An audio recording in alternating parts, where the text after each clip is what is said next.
ஒரு முறை ஒரு ஊழியத்தில் வேலை செய்கிற ஒரு ஸ்திரீ என் தாயிடத்தில் வந்து சொன்னாங்க, அந்த அந்த போதகரை குறித்து ஒரே குறை பேசினாங்க.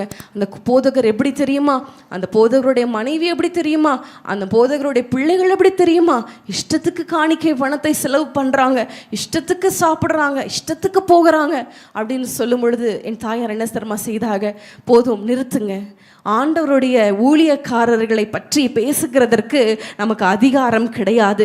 தேவையில்லாமல் பேசி உங்கள் குடும்பத்துக்கு தேவையில்லாத பிரச்சனைகளை வருவித்து கொள்ளாதீங்க.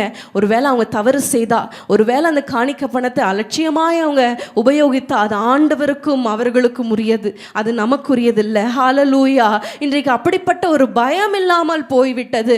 இஷ்டத்துக்கு யார் வேணா பேசுகிறது. முக்கியமாக பெண்களை பாருங்கள், யூடியூப்பில் இஷ்டத்துக்கு பேசுகிறது. ஏன் மேக்கப் போடுறீங்க, ஏன் முக்காடு போடல, அவங்க மேக்கப் போடுறது தான் அவங்க வாழ்க்கையில் பிரச்சனையா, அவங்க முக்காடு போடலைங்கிறது தான் அவங்க வாழ்க்கையில் பிரச்சனையா, முக்காடு போடுறது போடாததை பற்றி பேசலை, ஆனால் அதுதான் ஒரு பெரிய பிரச்சனையாய் கொண்டு வந்து பேசுகிறது. குடும்பத்தில் அவ்வளோ போராட்டங்கள் இருக்கும் பொழுது ஆண்டவரிடத்தில் நம்ம மனம் திரும்பணும். ஹல்லேலூயா.